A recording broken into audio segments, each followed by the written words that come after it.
भाई तोगड़िया जी ने इसका राज साहब के समर्थन में बोले कि नहीं, उनका जो मांग है, डिमांड है, वो सही है, कोई गलत वो नहीं बोल रहे हैं। लाउड स्पीकर जो समझदार लोग हैं उनको उतार देना चाहिए। अगर नहीं मानेंगे या शासन या प्रशासन नहीं मानने में मनवाने में नहीं सक्षम रहेगी तो हम लोग करेंगे। ये हमारी चेतावनी समझे या अनुरोध समझे, जिसको जो समझना है वो समझे। नमस्कार, मैं आदित्य सिंह हाजिर हूं एक बार फिर आप सभी के सामने। महाराष्ट्र में जिस तरीके से सियासत चल रही है, अजान और लाउड स्पीकर और हनुमान चालीसा को लेकर इन दिनों जो कुछ मचा हुआ है, सियासी भूचाल जिस तरीके से आया हुआ है धरातल पर, इसको लेकर हम चर्चा करते हैं। यहाँ पर कुछ लोग हमारे साथ उपस्थित हैं, उनसे जानते हैं कि आखिर उनकी क्या विचारधारा है इस विषय पर। सर, क्या कहना है जिस तरीके से इस समय महाराष्ट्र में अजान वर्सेज हनुमान चालीसा का जो जंग छिड़ा हुआ है, इस पर क्या कहना है, क्या राय रखते हैं आप अपनी? नमस्कार मैडम, मैं अजय गुप्ता, महाराष्ट्र निर्माण सेना का 38 वार्ड का उपाध्यक्ष। ये अजान और अपना हनुमान जो मतलब ये हनुमान चालीसा का विषय तो है नहीं, और ये धार्मिक विषय नहीं है, सामाजिक विषय है। और हमारे राज साहब ने तो खाली इतना ही बोला है कि आप जो हल्ला गुल्ला करते हैं भाई जो माइक से, वो माइक से मत करिए, अब अपना शांति से अपने वहाँ अपनी मस्जिद में आप कर सकते हैं। और इसका फैसला तो कोर्ट ने तो दिया हुआ है, तो कोर्ट का आदेश का पालन तो हर एक नागरिक को करना है। लेकिन सवाल ये उठता है कि कोर्ट ने तो फैसला कब का दिया है और अजान आज से नहीं हो रही है, तो अब जागना ये कहीं ना कहीं कहा जा रहा है इसके पीछे सियासत कारण है, तो क्या कहना? नहीं, सियासत कारण तो हम लोग नहीं मान सकते इसको, क्योंकि अगर परमिशन जो सबके लिए है तो सबको उसके लिए लागू होता है। तो इसमें मतलब कि अगर कहीं ना कहीं प्रशासन भी इसमें ढीला हुआ है, उन्होंने कोर्ट का फैसला उनसे मतलब नहीं करवा पाया, तो ये उनकी कहीं ना कहीं गलती है। क्या कहना है आपका इस विषय पर? नहीं, अभी ये जो अजान और हनुमान चालीसा का जो विषय अभी चल रहा है, ये इधर के सत्ताधारी लोगों ने इसका एक स्पर्धा रखा, यहाँ पे स्पर्धा रखा जा रहा है। तो इसका ये है कि सरकार ही यहाँ पे आपस में झगड़ा लगने का काम कर रही है। लेकिन हमारी पार्टी का यही कहना है, राज साहब का यही कहना है कि ये धार्मिक विषय नहीं तो सामाजिक विषय, इससे लोगों को जो जिस लोगों को तकलीफ हो रही है वो लोग बोल नहीं पा रहे हैं। तो इसका और ये कोर्ट का जो फैसला 2005 में आ चुका है, लेकिन ये जो सरकार का काम था, सरकार ने ये जो फैसले का यहाँ पे अमलबजानी करना चाहिए, लेकिन ये सरकार अभी तक किया है नहीं। जो अभी राज साहब आवाज़ उठा रहे, किसी को मुझे नहीं लगता कि किसी के खिलाफ हो, ये मेरा कहना है। नवनीत राणा और रवि राणा के साथ जो कुछ हुआ उस पर क्या कहना है आपका? क्या लगता है सही है सीएम आवास के सामने जाकर हनुमान चालीसा का ऐलान करना सही है? ये नहीं, ये सही है बिल्कुल। हनुमान चालीसा पढ़ना किसी के घर पे या किसी के घर के बाहर पढ़ना कोई गुनाह नहीं है।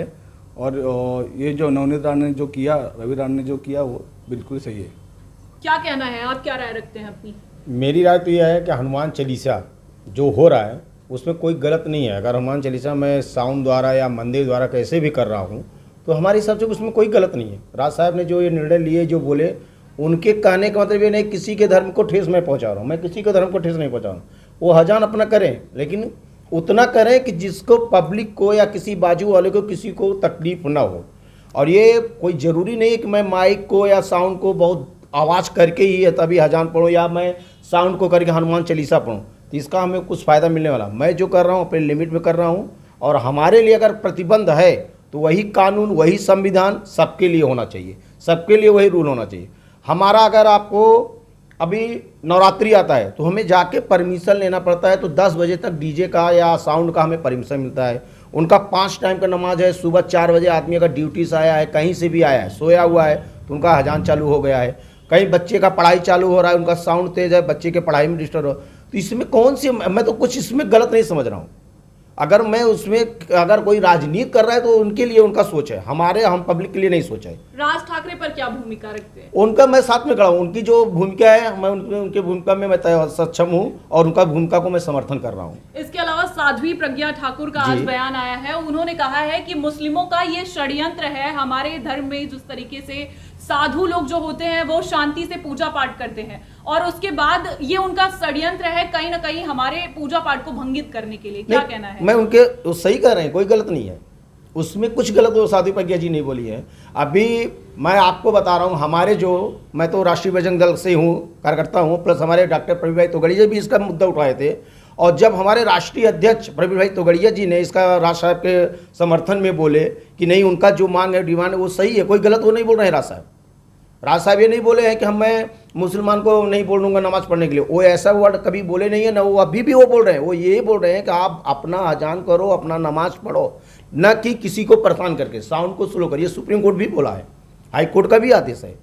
मैं अगर रोड पे, मैडम हमें आप बताइए, अगर मैं रोड पे हनुमान चालीसा पढ़ रहा हूँ तो उसमें दिक्कत क्या है? अगर वो रोड पे नमाज पढ़ सकते हैं, तो अगर रोड पे मैं हनुमान चालीसा पढ़ रहा हूँ तो उसमें परेशानियां क्या होनी किसी के चाहिए? घर के बाहर क्यों पढ़ेंगे आप? मैं घर के बाहर किसका मैं पढ़ रहा हूँ? सीएम आवास के यहाँ पढ़ने के लिए नवनीत राणा ने कहा। नवनीत राणा ने अगर सीएम आवास के बाहर पढ़ने को लिए बोले, उसमें गलत क्या बोले? वो सीएम आवास के सामने नमाज हो सकता है तो सीएम आवास के सामने हनुमान चालीसा क्यों नहीं हो सकता है? किसने किया सीएम आवास के अरे आगे? बहुत अभी तो बंद है, लेकिन पहले तो हो रहा था सीएम आवास के सामने। आज के 6 महीने पहले सीएम आवास के सामने, हर एक आवास के सामने बीच में रोड पे नहीं होता था नमाज, तो उसमें क्या प्रॉब्लम नहीं था। अगर वो नवनीत राणा ने बोल दिए कि मैं सीएम आवास के सामने पढ़ूंगा तो उसमें गलत क्या वो बोली? घर के अंदर तो नहीं बोली वो। एनसीपी के नेता हैं फहीमदा, जी। उनका कहना है कि वो भी पीएम आवास के आगे जाकर हनुमान चालीसा पढ़ेंगी। क्या पढ़े ना, लगता मैं है उनका कि- स्वागत करता हूँ, आए पढ़े, मैं स्वागत करता हूँ, मैं विरोध नहीं करूंगा। वो पीएम आवास के सामने आके हनुमान चालीसा पढ़े, मैं उनके साथ में चल के पढ़ने को तैयार हूँ, मैं उसका विरोध नहीं करूंगा। क्या कहना है आपका? जो ये विषय है, सर्वप्रथम तो मैं ये कहूँगा ये हिंदू मुस्लिम का विषय नहीं है।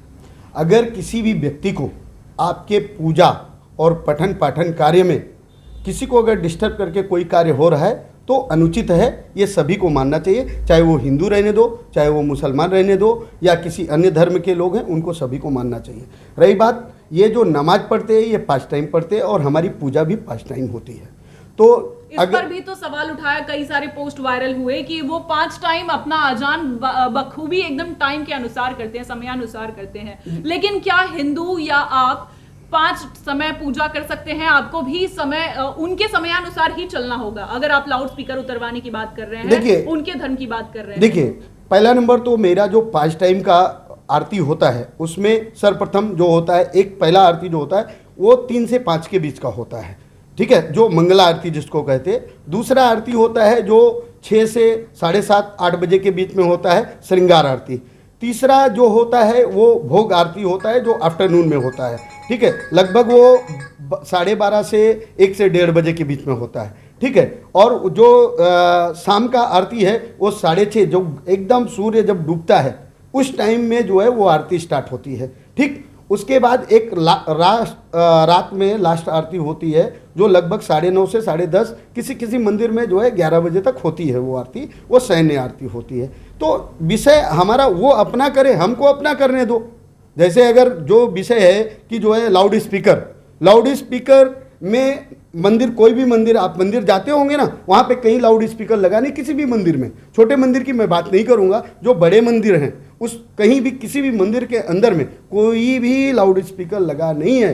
किसको डिस्टरबेंस आजू बाजू के लोगों को होता नहीं। जैसे बड़े बड़े मंदिरों की मैं बात करूँगा, जैसे सिद्धि विनायक मंदिर है, वहाँ पे कोई भोंगा लगा है? कोई एक भी बंदा बता दे वहाँ आजू बाजू का कि जो है डिस्टर्ब हो रहा है। उसके बाद मुंबा देवी है, मुंबा देवी में कहीं लगा है क्या माइक? कहीं पे नहीं लगा है। जीवदानी मंदिर पे आप चले जाइए, इतना बड़ा भव्य विशालकाय मंदिर है, अगर वहाँ से 100 भोंगा हम लगा देंगे तो पूरे वसई विरार नाला सोपाड़ में शायद आवाज़ जाएगी। लेकिन हम लोगों ने सभी धर्मों को मानने वाले लोग हैं और सभी धर्मों का सम्मान करने वाले लोग हैं, इसलिए अगर हम जैसा कर रहे वैसा उनको भी, सामने वाले को भी करना चाहिए। आपस में प्रेम और व्यवहार आपस में बना रहे। क्या लगता है 3 तारीख के बाद क्या होगा? लाउड स्पीकर वाकई में उतर पाएगा या सिर्फ ये सियासत चमकाने तक ही रह जाएगा? नहीं, लाउड स्पीकर जो समझदार लोग हैं उनको उतार देना चाहिए। और लाउड स्पीकर का जो अगर मान लो जो कोर्ट ने आदेश किया है रिहायशी इलाकों में 45 डेसिमल, उसमें ही उनको बजाना चाहिए, या हमारे धर्म में भी जो लोग हैं उनको भी वही करना चाहिए, ठीक है। 5 टाइम करना है 5 टाइम करो, लेकिन जो डेसिमल है वो डेसिमल के आधार पर रखो। और कोर्ट ने डायरेक्टली आदेश किया है जो मॉर्निंग का अजान है उनका, वो टोटली मतलब माइक पे नहीं होना चाहिए, मतलब नहीं होना चाहिए, ये उनको भी मानना पड़ेगा। अगर नहीं मानेंगे या शासन या प्रशासन नहीं मानने में मनवाने में नहीं सक्षम रहेगी तो हम लोग करेंगे। ये हमारी चेतावनी समझे या अनुरोध समझे, जिसको जो समझना है वो समझे, लेकिन हम ये करेंगे 100%, उसमें कोई दो राय नहीं। तो ये थी लोगों की प्रतिक्रिया। लोगों का कहना है कि यहाँ पर बात बराबरी की है। आखिर संविधान जिस तरीके से बनाया गया है उसी हिसाब से लोगों को चलना चाहिए। सभी धर्मों को एक ही तरीके से चलना चाहिए और सभी के लिए एक ही नियम और कायदा होना चाहिए। अब सवाल ये उठता है कि आखिर 3 तारीख को क्या कुछ होगा, ये देखना बहुत ही अहम होगा। आज के लिए इतना ही, फिर होगी मुलाकात, तब तक के लिए नमस्कार।